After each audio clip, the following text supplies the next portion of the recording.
ಎಲ್ಲರಿಗೂ ನಮಸ್ಕಾರ. ನಾವು ಇಂದಿನ ವಿಡಿಯೋದಲ್ಲಿ 8ನೇ ತರಗತಿಯ ವಿಜ್ಞಾನ ವಿಷಯದ ಭಾಗ 1ರ ಪಠ್ಯಪುಸ್ತಕದಲ್ಲಿರುವಂತಹ ಮೊದಲನೆಯ ಅಧ್ಯಾಯ 1 ಬೆಳೆಯ ಉತ್ಪಾದನೆ ಮತ್ತು ನಿರ್ವಹಣೆ.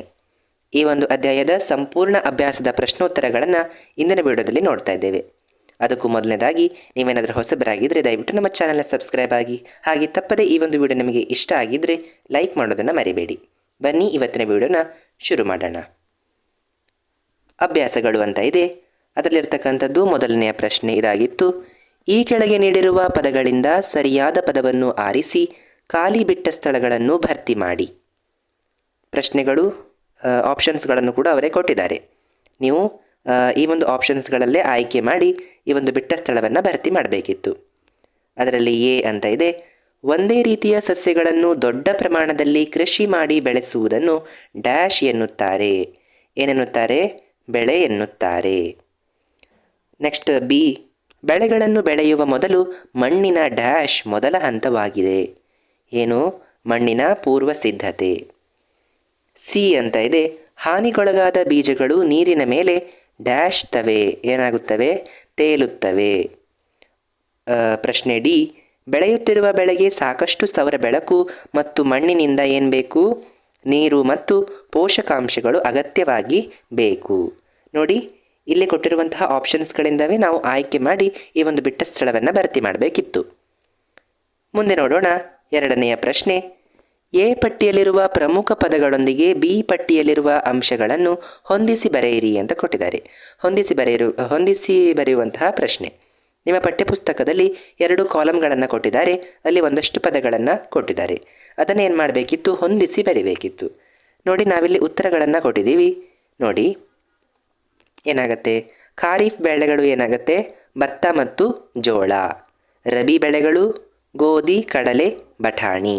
ರಾಸಾಯನಿಕ ಗೊಬ್ಬರಗಳು ಯೂರಿಯಾ ಮತ್ತು ಸೂಪರ್ ಫಾಸ್ಫೇಟ್. ಸಾವಯವ ಗೊಬ್ಬರ ಪ್ರಾಣಿ ತ್ಯಾಜ್ಯ, ಸಗಣಿ, ಮೂತ್ರ ಮತ್ತು ಸಸ್ಯ ತ್ಯಾಜ್ಯ. ನೋಡಿ, ನಾವಿಲ್ಲಿ ಹೊಂದಿಸಿ ಬರೆದಿದ್ದೇವೆ. ಇಲ್ಲಿ ನೋಡಿ, ಮೊದಲನೇದಕ್ಕೆ ಆಪ್ಷನ್ ಇ, ಎರಡನೇದಕ್ಕೆ ಆಪ್ಷನ್ ಡಿ, ಮೂರನೇದಕ್ಕೆ ಆಪ್ಷನ್ ಬಿ ಮತ್ತು ನಾಲ್ಕನೇದಕ್ಕೆ ಆಪ್ಷನ್ ಸಿ ಸರಿಯಾದ ಉತ್ತರ ಆಗಿರುತ್ತೆ. ಮುಂದೆ ಮೂರನೆಯ ಪ್ರಶ್ನೆ, ಪ್ರತಿಯೊಂದಕ್ಕೂ 2 ಉದಾಹರಣೆ ಕೊಡಿ ಅಂತ ಕೊಟ್ಟಿದ್ದಾರೆ. ಬೆಳೆಗಳಲ್ಲಿರ್ತಕ್ಕಂಥ 2 ವಿಧಗಳು ಏನು? ಖಾರಿಫ್ ಬೆಳೆ ಮತ್ತು ರಬಿ ಬೆಳೆ. ಈ ಎರಡಕ್ಕೂ 2 ಉದಾಹರಣೆಗಳನ್ನು ಕೊಡಿ ಅಂತ ಕೇಳಿದ್ದಾರೆ. ಉತ್ತರವನ್ನು ನೋಡೋಣ. ನೋಡಿ, ಖಾರಿಫ್ ಬೆಳೆಗೆ ಉದಾಹರಣೆ ಯಾವುದು? ಭತ್ತ ಮತ್ತು ಜೋಳ. ರಬಿ ಬೆಳೆಗೆ ಉದಾಹರಣೆ ಗೋಧಿ ಮತ್ತು ಕಡಲೆ.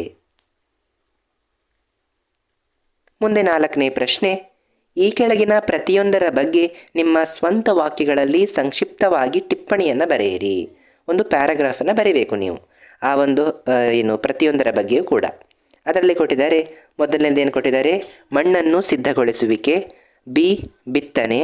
ಸಿ, ಕಳೆ ನಿವಾರಣೆ. ಡಿ, ಒಕ್ಕಣೆ. ಈ 4 ಹಂತಗಳನ್ನು ಕೊಟ್ಟಿದ್ದಾರೆ. ಅದರ ಬಗ್ಗೆ ನೀವು ಸಂಕ್ಷಿಪ್ತವಾಗಿ ಟಿಪ್ಪಣಿಯನ್ನು ಬರೀಬೇಕಿತ್ತು. ನೋಡಿ, ಅದರಲ್ಲಿರ್ತಕ್ಕಂಥದ್ದು ಮೊದಲನೇದಾಗಿ ಯಾವುದು? ಎ, ಮಣ್ಣನ್ನು ಸಿದ್ಧಗೊಳಿಸುವಿಕೆ. ಮಣ್ಣನ್ನು ಸಿದ್ಧಗೊಳಿಸುವಿಕೆ ಅಂದರೆ ಏನು ಅಂತ ಈಗ ನೋಡೋಣ. ನೋಡಿ, ಬೆಳೆಯನ್ನು ಬೆಳೆಯುವ ಮೊದಲು ಮಣ್ಣನ್ನು ಹದಗೊಳಿಸುವುದು ಕೃಷಿಯ ಮೊದಲ ಹಂತವಾಗಿದೆ.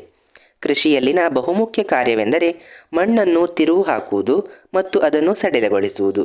ಇದರಿಂದ ಬೇರುಗಳು ಮಣ್ಣಿನಲ್ಲಿ ಆಳಕ್ಕೆ ಇಳಿಯಲು ಸಾಧ್ಯವಾಗುತ್ತದೆ. ಮಣ್ಣಿನಲ್ಲಿರುವ ಎರೆಹುಳುಗಳು ಮತ್ತು ಸೂಕ್ಷ್ಮಜೀವಿಗಳು ಮಣ್ಣನ್ನು ತಿರುವು ಹಾಕಿ ಸಡಿಲಗೊಳಿಸುತ್ತವೆ ಮತ್ತು ಅದಕ್ಕೆ ಹ್ಯೂಮಸ್ ಅನ್ನು ಸೇರಿಸುತ್ತವೆ. ಮಣ್ಣನ್ನು ತಿರುವು ಹಾಕಿ ಸಡಿಲಗೊಳಿಸುವ ಪ್ರಕ್ರಿಯೆಯನ್ನು ಉಳುಮೆ ಮಾಡುವುದು ಎನ್ನುತ್ತಾರೆ. ಮಣ್ಣು ಸಡಿಲಗೊಳಿಸುವ ಪ್ರಕ್ರಿಯೆಯು ಪೋಷಕಾಂಶದಿಂದ ಸಮೃದ್ಧವಾದ ಮಣ್ಣನ್ನು ಮೇಲ್ಭಾಗಕ್ಕೆ ತರುತ್ತದೆ. ಈ ಪೋಷಕಾಂಶಗಳು ಸಸ್ಯಗಳು ಬಳಸಿಕೊಳ್ಳುತ್ತವೆ. ನೆಕ್ಸ್ಟ್ ಅದರಲ್ಲಿ ಎರಡನೇದಿತ್ತು ಬಿತ್ತನೆ ಅಂದರೆ ಏನು ಅಂತ. ಬಿತ್ತನೆಯ ಬಗ್ಗೆ ಟಿಪ್ಪಣಿ ಬರೆಯಿರಿ ಅಂತ. ಇದಕ್ಕೆ ಉತ್ತರ, ಬಿತ್ತನೆಯು ಬೆಳೆ ಉತ್ಪಾದನೆಯ ಅತ್ಯಂತ ಪ್ರಮುಖ ಭಾಗವಾಗಿದೆ. ಬಿತ್ತನೆಗೆ ಮೊದಲು ಒಳ್ಳೆಯ ತಳಿಯ ಮತ್ತು ಆರೋಗ್ಯಕರ, ಸ್ವಚ್ಛ ಮತ್ತು ಉತ್ತಮ ಗುಣಮಟ್ಟದ ಬೀಜಗಳನ್ನು ಆಯ್ದುಕೊಳ್ಳಲಾಗುತ್ತದೆ. ರೈತರು ಅಧಿಕ ಇಳುವರಿ ನೀಡುವ ಬೀಜಗಳ ಬಳಕೆಗೆ ಹೆಚ್ಚಿನ ಆದ್ಯತೆ ನೀಡುತ್ತಾರೆ. ಬಿತ್ತನೆಯನ್ನು ಸಾಮಾನ್ಯವಾಗಿ ಸಾಂಪ್ರದಾಯಿಕ ಸಲಕರಣೆಗಳಿಂದ ಅಥವಾ ಯಾಂತ್ರಿಕ ಕೂರಿಗೆಯಿಂದ ಮಾಡಲಾಗುತ್ತದೆ. ಬಿತ್ತನೆಗೆ ಬಳಸಲಾಗುವ ಸಾಂಪ್ರದಾಯಿಕ ಸಲಕರಣೆ ಒಂದು ಆಳಿಕೆಯ ಆಕಾರದಲ್ಲಿರುತ್ತದೆ. ಹಿಂದಿನ ಕಾಲದಲ್ಲಿ ಇವನ್ನು ಹೆಚ್ಚು ಬಳಸಲಾಗುತ್ತಿತ್ತು. ಈಗಿನ ದಿನಗಳಲ್ಲಿ ಟ್ರ್ಯಾಕ್ಟರ್ನ ಸಹಾಯದಿಂದ ಯಾಂತ್ರಿಕ ಕೂರಿಕೆಯನ್ನು ಬಳಸಿ ಬಿತ್ತನೆ ಮಾಡಲಾಗುತ್ತದೆ. ಈ ಸಲಕರಣೆಯು ಸರಿಯಾದ ಆಳದಲ್ಲಿ ಮತ್ತು ಅಂತರದಲ್ಲಿ ಒಂದೇ ರೀತಿಯಾಗಿ ಬೀಜಗಳನ್ನು ಬಿತ್ತನೆ ಮಾಡುತ್ತದೆ. ಯಾಂತ್ರಿಕ ಕೂರಿಕೆಯಿಂದ ಮಾಡುವ ಬಿತ್ತನೆಯು ಶ್ರಮ ಮತ್ತು ಸಮಯವನ್ನು ಉಳಿಸುತ್ತದೆ ಅಂತ ಬರೀಬೇಕಿತ್ತು. ನೀವು ಬಿತ್ತನೆಯ ಬಗ್ಗೆ ಟಿಪ್ಪಣಿಯನ್ನು ಬರೆಯುವುದು ಈ ರೀತಿಯಾಗಿ.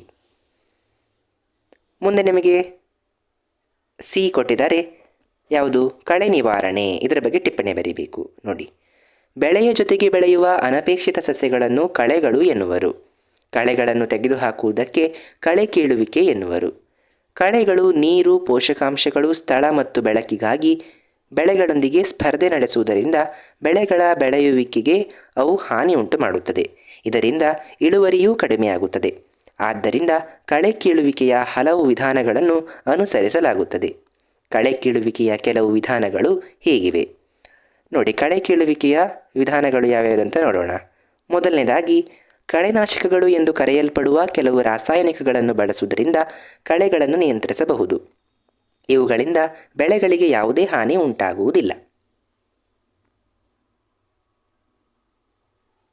ಮತ್ತೇನು ಮಾಡಬಹುದು?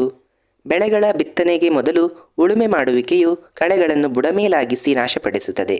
ಕಳೆಗಳು ಹೂವು ಮತ್ತು ಬೀಜಗಳನ್ನು ಬಿಡುವ ಮೊದಲೇ ಅವುಗಳನ್ನು ಕಿತ್ತು ಹಾಕಬೇಕು. ನೆಕ್ಸ್ಟ್, ಮೂರನೇ ವಿಧಾನ, ಕಾಲಕಾಲಕ್ಕೆ ಕಳೆಗಳನ್ನು ಬುಡ ಸಮೇತ ಕಿತ್ತು ಹಾಕುವುದು ಅಥವಾ ನೆಲಮಟ್ಟಕ್ಕೆ ಅವುಗಳನ್ನು ಕತ್ತರಿಸುವುದು ಕೈಗಳಿಂದ ಕಳೆಗಳನ್ನು ನಿವಾರಿಸುವ ವಿಧಾನವಾಗಿದೆ. ಇದನ್ನು ಕುರ್ಪಿ ಅಥವಾ ಕುರ್ಚಿಗೆ ಎಂದು ಕರೆಯುವ ಸಣ್ಣ ಕತ್ತಿಗಳಿಂದ ಮಾಡಲಾಗುತ್ತದೆ. ಕಳೆಗಳನ್ನು ಬುಡ ಸಹಿತ ಕಿತ್ತು ಹಾಕಲು ಯಾಂತ್ರಿಕ ಕೂರಿಕೆಗಳನ್ನೂ ಸಹ ಬಳಸಲಾಗುತ್ತದೆ ಅಂತ ನೀವು ಈ ಕಳೆ ನಿವಾರಣೆಯ ಬಗ್ಗೆ ಟಿಪ್ಪಣಿಯನ್ನು ಬರೀಬೇಕು. ಮುಂದೆ ಡಿ ಅಂತ ಇದೆ, ಒಕ್ಕಣೆ. ಅದರ ಬಗ್ಗೆ ಟಿಪ್ಪಣಿಯನ್ನು ಬರೀಬೇಕು. ಕೊಯ್ಲಿನ ನಂತರ ಹುಲ್ಲುಗಳಿಂದ ಕಾಳುಗಳನ್ನು ಬೇರ್ಪಡಿಸುವ ಪ್ರಕ್ರಿಯೆಯನ್ನು ಒಕ್ಕಣೆ ಎನ್ನುವರು. ಇದನ್ನು ಕಂಬೈನ್ ಎಂದು ಕರೆಯುವ ಯಂತ್ರದ ಸಹಾಯದಿಂದ ನಡೆಸಲಾಗುತ್ತದೆ. ವಾಸ್ತವವಾಗಿ ಕಂಬೈನ್ ಎಂಬುದು ಹಾರ್ವೆಸ್ಟರ್ ಮತ್ತು ಒಕ್ಕುವ ಯಂತ್ರಗಳ ಜೋಡಣೆಯಾಗಿದೆ. ಇದು ಸಸ್ಯಗಳನ್ನು ಕಟಾವು ಮಾಡುವುದರ ಜೊತೆಗೆ ಕಾಳುಗಳನ್ನು ಸಹ ಶುದ್ಧೀಕರಿಸುತ್ತದೆ. ನೆಕ್ಸ್ಟ್, ಐದನೇ ಪ್ರಶ್ನೆ, ರಸಗೊಬ್ಬರಗಳು ಸಾವಯವ ಗೊಬ್ಬರಕ್ಕಿಂತ ಹೇಗೆ ಭಿನ್ನವಾಗಿದೆ ಎಂದು ವಿವರಿಸಿ. ಅಂದರೆ ರಸಗೊಬ್ಬರಗಳಿಗೂ ಮತ್ತು ಸಾವಯವ ಗೊಬ್ಬರಗಳಿಗೂ ಏನೇನು ಭಿನ್ನತೆಗಳಿವೆ, ಅಂದರೆ ವ್ಯತ್ಯಾಸಗಳಿವೆ ಅಂತ ಕೇಳ್ತಾ ಇದ್ದಾರೆ. ನೋಡಿ, ಇಲ್ಲಿ ಒಂದು ಕಾಲಮನ್ನು ಕೊಟ್ಟಿದ್ದಾರೆ. ನೋಡಿ, ರಸಗೊಬ್ಬರ ಮತ್ತು ಸಾವಯವ ಗೊಬ್ಬರಕ್ಕಿರ್ತಕ್ಕಂಥ ವ್ಯತ್ಯಾಸ ಅಥವಾ ಭಿನ್ನತೆ ಅಂತ ಕರಿಬಹುದು. ನೋಡಿ, ರಸಗೊಬ್ಬರವು ಮಾನವ ನಿರ್ಮಿತ ನಿರವಯವ ಲವಣ. ಆದರೆ ಸಾವಯವ ಗೊಬ್ಬರವು ಒಂದು ನೈಸರ್ಗಿಕ ಪದಾರ್ಥವಾಗಿದ್ದು ಅದನ್ನು ಸಗಣಿ ಮತ್ತು ಸಸ್ಯಗಳ ಉಳಿಕೆಗಳ ವಿಘಟನೆಯಿಂದಾಗಿ ಪಡೆಯಲಾಗುತ್ತದೆ. ರಸಗೊಬ್ಬರಗಳನ್ನು ಕಾರ್ಖಾನೆಗಳಲ್ಲಿ ಉತ್ಪಾದಿಸುತ್ತಾರೆ, ಆದರೆ ಸಾವಯವ ಗೊಬ್ಬರಗಳನ್ನು ಬಯಲುಗಳಲ್ಲಿ ಉತ್ಪಾದಿಸಬಹುದು. ರಸಗೊಬ್ಬರಗಳು ಯಾವುದೇ ರೀತಿಯ ಹ್ಯೂಮಸ್ ಅನ್ನು ಮಣ್ಣಿಗೆ ಒದಗಿಸುವುದಿಲ್ಲ, ಆದರೆ ಸಾವಯವ ಗೊಬ್ಬರವು ಸಾಕಷ್ಟು ಹ್ಯೂಮಸ್ ಅನ್ನು ಮಣ್ಣಿಗೆ ಒದಗಿಸುತ್ತದೆ. ರಸಗೊಬ್ಬರಗಳು ನೈಟ್ರೋಜನ್, ಫಾಸ್ಫರಸ್ ಮತ್ತು ಪೊಟ್ಯಾಷಿಯಂಗಳಂತಹ ಸಸ್ಯ ಪೋಷಕಗಳಿಂದ ಸಮೃದ್ಧವಾಗಿದೆ. ಸಾಪೇಕ್ಷವಾಗಿ ಸಾವಯವ ಗೊಬ್ಬರವು ಸಸ್ಯ ಪೋಷಕಗಳನ್ನು ಕಡಿಮೆ ಪ್ರಮಾಣದಲ್ಲಿ ಹೊಂದಿರುತ್ತದೆ. ಇದಾಗಿತ್ತು ರಸಗೊಬ್ಬರಗಳು ಮತ್ತು ಸಾವಯವ ಗೊಬ್ಬರಕ್ಕಿರ್ತಕ್ಕಂತಹ ವ್ಯತ್ಯಾಸ ಅಥವಾ ಭಿನ್ನತೆ ಅಂತ ಹೇಳ್ಬೋದು. ಮುಂದೆ ಆರನೆಯ ಪ್ರಶ್ನೆ, ನೀರಾವರಿ ಎಂದರೇನು? ನೀರಿನ ಉಳಿತಾಯ ಮಾಡುವ ನೀರಾವರಿಯ 2 ವಿಧಾನಗಳನ್ನು ವಿವರಿಸಿ. ಇದಕ್ಕೆ ಉತ್ತರ, ನೀರಾವರಿ ಅಂದರೆ ಏನು? ಬೆಳೆಗಳಿಗೆ ವಿವಿಧ ಕಾಲಾಂತರಗಳಲ್ಲಿ ನೀರನ್ನು ಒದಗಿಸುವುದಕ್ಕೆ ನೀರಾವರಿ ಎಂದು ಕರೆಯುತ್ತಾರೆ. ನೀರನ್ನು ಉಳಿತಾಯ ಮಾಡುವ ನೀರಾವರಿಯ 2 ವಿಧಾನಗಳೆಂದರೆ ಇದನ್ನು ನೀರಾವರಿ ಅಂತ ಕರೀತಾರೆ. ಆ ನೀರಾವರಿಯಲ್ಲಿರ್ತಕ್ಕಂಥ 2 ವಿಧಾನಗಳು ಯಾವ್ಯಾವುದು ಅಂತಂದರೆ ಈಗ ನೋಡೋಣ. ಅದರಲ್ಲಿ ಮೊದಲನೇದಾಗಿ ತುಂತುರು ನೀರಾವರಿ ಅಂತ ಇದೆ. ಇದರ ಬಗ್ಗೆ ಬರೀಬೇಕಂದ್ರೆ, ಸಾಕಷ್ಟು ನೀರಿನ ಲಭ್ಯತೆ ಇಲ್ಲದ ಮತ್ತು ಅಸಮವಾದ ಭೂಮಿಗೆ ಈ ವಿಧಾನವು ಹೆಚ್ಚು ಉಪಯುಕ್ತವಾಗಿದೆ. ಇಲ್ಲಿ ತುದಿಯಲ್ಲಿ ತಿರುಗುವ ನಳಿಕೆಯನ್ನು ಹೊಂದಿರುವ ಕೊಳವೆಗಳನ್ನು ಮುಖ್ಯ ಕೊಳವೆಗೆ ನಿಯಮಿತ ಅಂತರಗಳಲ್ಲಿ ಲಂಬವಾಗಿ ನಿಲ್ಲುವಂತೆ ಜೋಡಿಸಲಾಗಿರುತ್ತದೆ. ಒಂದು ಮೋಟಾರ್ ಪಂಪ್ನ ಸಹಾಯದಿಂದ ನೀರನ್ನು ಹೆಚ್ಚು ಒತ್ತಡದಲ್ಲಿ ಮುಖ್ಯ ಕೊಳವೆಗೆ ಹರಿಯುವಂತೆ ಮಾಡಿದರೆ ಅದು ತಿರುಗುವ ನಳಿಕೆಗಳ ಮೂಲಕ ಹೊರಚೆಲ್ಲುತ್ತದೆ. ಇದು ಮಳೆಯಂತೆ ಬೆಳೆಗಳ ಮೇಲೆ ಬೀಳುತ್ತದೆ. ಮುಂದೆ ಎರಡನೇ ವಿಧಾನ ಹನಿ ನೀರಾವರಿ. ಈ ವಿಧಾನದಲ್ಲಿ ನೀರು ಹನಿ ಹನಿಯಾಗಿ ಬೇರುಗಳ ಬಳಿ ಬೀಳುತ್ತದೆ. ಆದ್ದರಿಂದ ಇದನ್ನು ಹನಿ ನೀರಾವರಿ ಎನ್ನುತ್ತಾರೆ. ಇದು ಹಣ್ಣಿನ ಗಿಡಗಳಿಗೆ, ಉದ್ಯಾನಗಳಿಗೆ ಮತ್ತು ಮರಗಳಿಗೆ ನೀರು ಹಾಯಿಸುವ ಅತ್ಯುತ್ತಮ ತಂತ್ರವಾಗಿದೆ. ಇಲ್ಲಿ ನೀರು ವ್ಯರ್ಥವಾಗುವುದೇ ಇಲ್ಲ. ನೀರಿನ ಲಭ್ಯತೆ ಅತ್ಯಂತ ಕನಿಷ್ಠವಾಗಿರುವಂತಹ ಪ್ರದೇಶಗಳಿಗೆ ಇದು ವರದಾನವಾಗಿದೆ. ಮುಂದೆ 7ನೆಯ ಪ್ರಶ್ನೆ, ಒಂದು ವೇಳೆ ಖಾರಿಫ್ ಋತುವಿನಲ್ಲಿ ಗೋಧಿಯನ್ನು ಬಿತ್ತನೆ ಮಾಡಿದರೆ ಏನಾಗಬಹುದು? ಚರ್ಚಿಸಿ. ಇದಕ್ಕೆ ಉತ್ತರ, ಒಂದು ವೇಳೆ ಖಾರಿಫ್ ಋತುವಿನಲ್ಲಿ ಗೋಧಿಯನ್ನು ಬಿತ್ತನೆ ಮಾಡಿದರೆ ಅಗತ್ಯವಾದ ಉಷ್ಣತೆ, ಹೊಂದಾಣಿಕೆ, ಕೀಟಗಳು ಮುಂತಾದವುಗಳ ಕೊರತೆಯಿಂದಾಗಿ ಸಂಪೂರ್ಣ ಬೆಳೆಯು ನಾಶವಾಗಬಹುದು. ಖಾರಿಫ್ ಋತು ಮಳೆಗಾಲವನ್ನು ಒಳಗೊಂಡಿದ್ದು ಗೋಧಿ ಬೆಳೆಗೆ ಸೂಕ್ತವಾದುದಲ್ಲ. ಆದುದರಿಂದ ಖಾರಿಫ್ ಋತುವಿನಲ್ಲಿ ಗೋಧಿಯನ್ನು ಬಿತ್ತನೆ ಮಾಡಬಾರದು ಅನ್ನುವಂಥದ್ದು ಇದಕ್ಕೆ ಉತ್ತರ. ಮುಂದೆ 8ನೆಯ ಪ್ರಶ್ನೆ, ಒಂದು ಜಮೀನಿನಲ್ಲಿ ನಿರಂತರವಾಗಿ ಬೆಳೆಗಳನ್ನು ಬೆಳೆದರೆ ಮಣ್ಣಿನ ಮೇಲಾಗುವ ಪರಿಣಾಮವನ್ನು ವಿವರಿಸಿ. ಇದಕ್ಕೆ ಉತ್ತರ, ಒಂದು ಜಮೀನಿನಲ್ಲಿ ನಿರಂತರವಾಗಿ ಬೆಳೆಗಳನ್ನು ಬೆಳೆಯುವುದರಿಂದ ಮಣ್ಣಿನಲ್ಲಿರುವ ನೈಟ್ರೋಜನ್, ಫಾಸ್ಫರಸ್, ಪೊಟ್ಯಾಷಿಯಂನಂತಹ ಪೋಷಕಾಂಶಗಳು ನಾಶವಾಗುತ್ತದೆ. ಸಸ್ಯಗಳ ಸರಿಯಾದ ಬೆಳವಣಿಗೆ ಮತ್ತು ಕಾರ್ಯನಿರ್ವಹಣೆಗೆ ಈ ಪೋಷಕಾಂಶಗಳು ಅತ್ಯಗತ್ಯವಾಗಿದೆ. ರೈತರು ಒಂದರ ನಂತರ ಒಂದರಂತೆ ನಿರಂತರವಾಗಿ ಬೆಳೆಗಳನ್ನು ಬೆಳೆಯುತ್ತಿದ್ದರೆ ಆ ಮಣ್ಣಿನಲ್ಲಿರುವ ಪೋಷಕಾಂಶಗಳು ಕಡಿಮೆಯಾಗುತ್ತದೆ ಮತ್ತು ಬೆಳೆಯ ಇಳುವರಿ ತಂತಾನೇ ಇಳಿಮುಖವಾಗುತ್ತದೆ ಎನ್ನುವಂಥದ್ದು ಇದಕ್ಕೆ 8ನೇ ಪ್ರಶ್ನೆಗೆ ಉತ್ತರ. ಮುಂದೆ 9ನೇ ಪ್ರಶ್ನೆ, ಕಳೆಗಳು ಎಂದರೇನು? ಅವುಗಳನ್ನು ನಾವು ಹೇಗೆ ನಿಯಂತ್ರಿಸಬಹುದು? ಇದಕ್ಕೆ ಉತ್ತರ, ಒಂದು ಜಮೀನಿನಲ್ಲಿ ಬೆಳೆಯ ಜೊತೆಗೆ ತಾನಾಗಿ ಬೆಳೆಯುವಂತಹ ಅನಪೇಕ್ಷಿತ ಸಸ್ಯಗಳನ್ನು ಕಳೆಗಳು ಎನ್ನುವರು. ಕಳೆಗಳನ್ನು ನಿಯಂತ್ರಿಸಬಹುದಾದಂತಹ ಕೆಲವು ವಿಧಾನಗಳು ಯಾವುದೆಲ್ಲ ಅಂದರೆ, ಮೊದಲನೇದಾಗಿ ಕಳೆನಾಶಕಗಳು ಎಂದು ಕರೆಯಲ್ಪಡುವ ಕೆಲವು ರಾಸಾಯನಿಕಗಳನ್ನು ಬಳಸುವುದರಿಂದ ಕಳೆಗಳನ್ನು ನಿಯಂತ್ರಿಸಬಹುದು. ಇವುಗಳಿಂದ ಬೆಳೆಗಳಿಗೆ ಯಾವುದೇ ಹಾನಿ ಉಂಟಾಗುವುದಿಲ್ಲ. ಅಥವಾ ಬೆಳೆಗಳ ಬಿತ್ತನೆಗೆ ಮೊದಲು ಉಳುಮೆ ಮಾಡುವಿಕೆಯು ಕಳೆಗಳನ್ನು ಬುಡಮೇಲಾಗಿಸಿ ನಾಶಪಡಿಸುತ್ತದೆ. ಕಳೆಗಳು ಹೂವು ಮತ್ತು ಬೀಜಗಳನ್ನು ಬಿಡುವ ಮೊದಲೇ ಅವುಗಳನ್ನು ಕಿತ್ತು ಹಾಕಬೇಕು. 3ನೇ ವಿಧಾನ, ಕಾಲಕಾಲಕ್ಕೆ ಕಳೆಗಳನ್ನು ಬುಡಸಹಿತ ಕಿತ್ತು ಹಾಕುವುದು ಅಥವಾ ನೆಲಮಟ್ಟಕ್ಕೆ ಅವುಗಳನ್ನು ಕತ್ತರಿಸುವುದು ಕೈಗಳಿಂದ ಕಳೆಗಳನ್ನು ನಿವಾರಿಸುವ ವಿಧಾನವಾಗಿದೆ. ಇದನ್ನು ಕುರ್ಪಿ ಅಥವಾ ಕುರ್ಚಿಗೆ ಎಂದು ಕರೆಯುವ ಸಣ್ಣ ಕತ್ತಿಗಳಿಂದ ಮಾಡಲಾಗುತ್ತದೆ. ಕಳೆಗಳನ್ನು ಬುಡಸಹಿತ ಕಿತ್ತು ಹಾಕಲು ಯಾಂತ್ರಿಕ ಕೂರಿಗೆಗಳನ್ನು ಸಹ ಬಳಸಲಾಗುತ್ತದೆ. ಮುಂದೆ 10ನೆಯ ಪ್ರಶ್ನೆ, ಕಬ್ಬಿನ ಬೆಳೆಯ ಉತ್ಪಾದನೆಯ ಪರಿಕಲ್ಪನಾ ಹರಿವು ನಕ್ಷೆಯನ್ನು ತಯಾರಿಸಲು ಈ ಕೆಳಗೆ ನೀಡಿರುವ ಅಂಶಗಳನ್ನು ಸರಿಯಾಗಿ ಹೊಂದಿಸಿ. ನಿಮ್ಮ ಪಠ್ಯಪುಸ್ತಕದಲ್ಲಿ ಹಲವಷ್ಟು ಅಂಶಗಳನ್ನು ನೀಡಲಾಗಿದೆ.